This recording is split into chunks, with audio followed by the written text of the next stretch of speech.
Hi friends, how are you? మనలో చాలా మంది డబ్బు సంపాదించిన తర్వాత ఏం చేస్తారు? సిస్టమాటిక్ ఇన్వెస్ట్మెంట్ ప్లాన్లో ఇన్వెస్ట్ చేస్తారు. అంటే సిప్లో ఇన్వెస్ట్ చేస్తారు, ఫిక్స్డ్ డిపాజిట్లలో ఇన్వెస్ట్ చేస్తారు, మ్యూచువల్ ఫండ్స్లో పెట్టుబడి పెడతారు, ఇల్లు కొనడానికి ప్లాన్ చేస్తారు, బంగారం కొనడానికి ప్లాన్ చేస్తారు. ఇవన్నీ మన డబ్బును పెంచుకోవడానికి ఉపయోగపడతాయి. కానీ వీటితో పాటు మనం తప్పకుండా ఆలోచించాల్సిన మరో విషయం ఉంది. అదే ఇన్సూరెన్స్. ఎందుకంటే పెట్టుబడులు మన డబ్బును పెంచుతాయి. అదే ఇన్సూరెన్స్ అయితే అనుకోని పరిస్థితి వచ్చినప్పుడు మన కుటుంబానికి ఫైనాన్షియల్గా అండగా ఉంటుంది.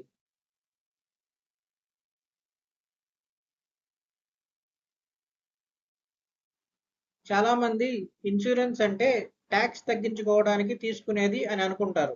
కానీ అసలు విషయం అది కాదు. మీరు కుటుంబంలో సంపాదించే వ్యక్తి అనుకుందాం. మీకు ఏదైనా అనుకోని ప్రమాదం జరిగితే మీ కుటుంబ ఖర్చులు ఎవరు చూసుకుంటారు? పిల్లల చదువు ఎలా కొనసాగుతుంది? ఇంటి లోన్ ఉంటే దాన్ని ఎవరు చెల్లిస్తారు? ఇతర అప్పులు ఉంటే వాటిని ఎలా తీర్చాలి? ఇలాంటి సమయంలో మీ కుటుంబానికి ఫైనాన్షియల్గా అండగా నిలిచేది ఇన్సూరెన్స్ మాత్రమే.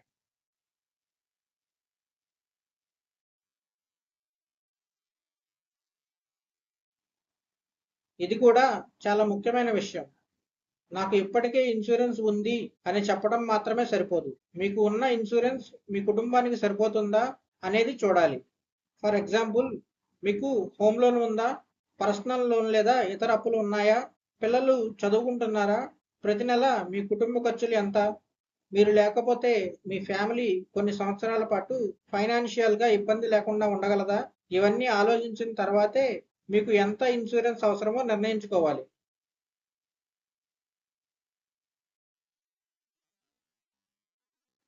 ఇక్కడే టర్మ్ ఇన్సూరెన్స్ గురించి తెలుసుకోవాలి.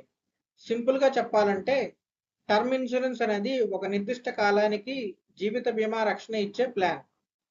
దీని ప్రధాన ఉద్దేశం కుటుంబానికి తగినంత జీవిత రక్షణ ఇవ్వటం. అందుకే కుటుంబంపై బాధ్యతలు ఉన్నవారు టర్మ్ ఇన్సూరెన్స్ను ఒక ఆప్షన్గా పరిగణించవచ్చు. అయితే ఒక విషయం గుర్తుంచుకోండి, కేవలం ప్రీమియం తక్కువగా ఉంది అని పాలసీ తీసుకోకండి. పాలసీలో ఎంత కవరేజ్ ఉంది? ఎన్ని సంవత్సరాల పాటు ఉంటుంది? ఏ సందర్భాల్లో కవరేజ్ వర్తిస్తుంది? ఏ సందర్భాల్లో వర్తించదు? క్లెయిమ్ ఎలా చేయాలి? ఇలాంటి విషయాలన్నీ ముందుగానే తెలుసుకోవాలి.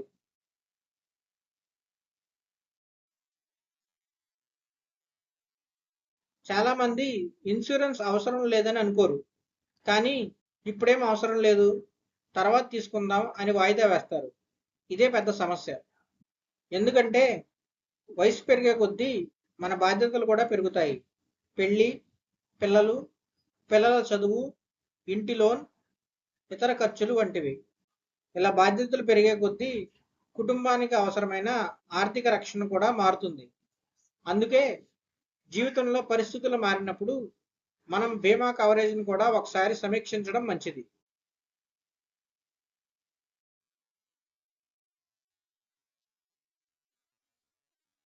ఇన్సూరెన్స్తో పాటు రిటైర్మెంట్ ప్లానింగ్ కూడా చాలా ముఖ్యం. ఇప్పుడు మనం ఉద్యోగం చేస్తున్నాం, ప్రతి నెల జీతం వస్తుంది. కానీ రిటైర్మెంట్ తర్వాత అప్పుడు రెగ్యులర్ జీతం ఉండదు. అందుకే చిన్న వయసు నుంచే కొంత మొత్తాన్ని క్రమం తప్పకుండా పొదుపు చేయటం, పెట్టుబడి పెట్టడం మంచిది. అప్పుడు రిటైర్మెంట్ సమయంలో ఇతరులపై ఆధారపడకుండా ఉండే అవకాశం పెరుగుతుంది.